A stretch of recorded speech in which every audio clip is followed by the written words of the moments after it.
Dios les bendiga, amados hermanos y amadas hermanas en Cristo. Soy la pastora Marta Alicia González Fernández y Dios me da el privilegio de estar al frente de la Iglesia El Mesías de Miraflores. Nuestras citas de reflexión las tenemos en Génesis 14, versículos del 18 al 20, Salmo 110, versículos del 1 al 4, 1 Corintios 11, versículos del 23 al 26 y el Evangelio según San Lucas capítulo 9, versículos del 11b al 17 con el tema Comieron todos y se saciaron. La palabra del Señor en el Evangelio según San Lucas capítulo 9 dice: y les hablaba del reino de Dios y sanaba a los que necesitaban ser curados. Pero el día comenzaba a declinar y acercándose los 12 le dijeron: despide a la gente para que vayan a las aldeas y campos de alrededor y se alojen y encuentren alimentos, porque aquí estamos en el lugar desierto. Él les dijo: dadles vosotros de comer. Y les dijeron ellos: no tenemos más que 5 panes y 2 pescados, a no ser que vayamos nosotros a comprar alimentos para toda esta multitud. Y eran como 5,000 hombres. Entonces dijo a sus discípulos: hacedlos sentar en grupos de 50 en 50.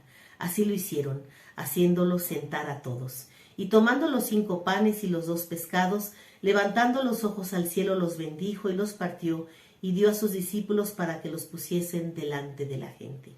Y comieron todos, y se saciaron, y recogieron lo que les sobró, 12 cestas de pedazos. Todavía me conmuevo hasta las lágrimas cuando recuerdo la primera vez que llegué a un culto de comunión en la iglesia metodista. Ver entrar a los niños y ser los primeros en participar de la cena del Señor. Lloré de emoción y cuando me invitaron a pasar y compartir también, no lo podía creer. Yo había crecido en una iglesia donde la cena del Señor era un acto privado exclusivo para los miembros en plena comunión y nadie más podía participar. Mientras crecía, no puedo decir que pensara mucho en su significado, ya que la administración de la Cena del Señor solo la observaba de lejos, una vez al mes, entre la escuela dominical y el culto. No sabía nada de dicho sacramento, aunque me intrigaba y me preguntaba por qué yo no podía participar si yo también era hija de Dios. Porque yo recibí del Señor lo que también os he enseñado, que el Señor Jesús, la noche que fue entregado, tomó pan y habiendo dado gracias lo partió y dijo: tomad, comed, esto es mi cuerpo que por vosotros es partido. Haced esto en memoria de mí. Asimismo, tomó también la copa después de haber cenado, diciendo: esta copa es el nuevo pacto en mi sangre. Haced esto todas las veces que la bebiereis en memoria de mí. El apóstol Pablo, en 1 Corintios 11, del 23 al 26, describe el significado de la cena del Señor y afirma que recibió del Señor mismo lo que nos enseña. De alguna forma, la tradición de compartir los alimentos en las comunidades antiguas era un factor tradicional que simbolizaba la comunión entre las personas, donde se recordaban los favores de Dios. Así, por ejemplo, para los judíos, la fiesta de la Pascua era un momento donde toda la familia se reunía a comer y a recordar el hecho de que Dios los había liberado de la esclavitud de Egipto. También existía la creencia que cuando Dios estableciera su reino en este mundo, habría una mesa preparada con toda clase de alimentos deliciosos, donde los principales invitados eran ellos. De igual forma, la Santa Cena está inspirada en este principio de compartir, de tener comunión y de recordar. La Cena del Señor es un recordatorio de lo que Cristo hizo por nosotros. El texto griego nos dice que Jesús, habiendo tomado el pan, dio gracias, y esa expresión de gratitud se traduce con una palabra griega que es eucaristeo, de donde proviene la palabra Eucaristía, la cual significa dar gracias. En este sentido, la Cena del Señor significa recordar la acción de gracias, el sacrificio que Jesús hizo en la cruz del Calvario para redimirnos de todos nuestros pecados, siendo el pan y el vino los 2 elementos que intervienen en este sacramento. Ahora, por el derramamiento de la sangre de Jesús, se ha establecido un nuevo pacto, donde la salvación es por fe y no por guardar las obras de la ley, y por cuya sangre podemos ser limpios de todos nuestros pecados. Generalmente la Iglesia del Señor considera el pan y el vino símbolos del cuerpo y la sangre de Cristo al momento de realizar la Cena del Señor. Zwinglio declara que el pan y el vino solo son un símbolo que nos recuerdan el sacrificio vicario de Jesús y el establecimiento de un nuevo pacto donde solamente la fe cuenta para ser salvo. Y en ese sentido, la Iglesia hace esto en memoria de su Señor. Regresando a mi experiencia con la comunión abierta, inclusiva y como parte de la liturgia dominical, mi asombro fue mayor cuando aprendí que para los metodistas la Santa Comunión es algo más que un acto conmemorativo. Dios está presente en el pan y en el vino. Los hermanos Wesley creían en la presencia real. Cristo está presente en la Santa Cena, punto de vista presentado claramente en muchos de los himnos de Charles Wesley. Este es el más rico legado que has concedido al hombre. Aquí, principalmente, Señor, nos alimentamos de ti y bebemos tu preciosa sangre. John Wesley llamó a la Sagrada Comunión el gran canal de la gracia de Dios para nosotros.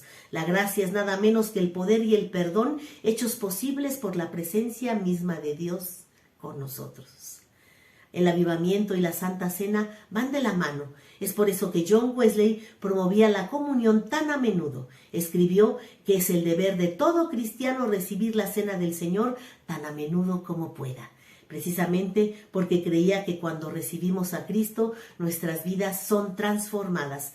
Vemos varias veces escrito en sus diarios ejemplos de que Dios actúa poderosamente cuando los fieles se reúnen para la Santa Comunión y reciben a Cristo. La Sagrada Comunión es pastoral, muy parecido al de los primeros padres de la Iglesia. En sus sermones, Los medios de gracia y el deber de la comunión constante, Wesley responde a las reservas sobre la celebración regular de la comunión, tratando de cuestiones comunes que se escuchan en la Iglesia hoy en día. En los himnos sobre la Cena del Señor tenemos un rico recurso que describe la Santa Cena como un recuerdo de lo que Cristo ha hecho, un medio de gracia, un anticipo de ese banquete celestial, un sacrificio una vez dado que ahora podemos ofrecer junto con nuestro propio ser y como sacramento. Oh, la profundidad del amor divino, la gracia insondable. ¿Quién puede decir cómo el pan y el vino Dios transmite al hombre? Como el pan imparte su carne, como el vino transmite su sangre. Llena los corazones de su pueblo fiel con toda la vida de Dios. Así pues, todas las veces que comieres este pan y bebieres esta copa, la muerte del Señor anunciáis hasta que Él venga.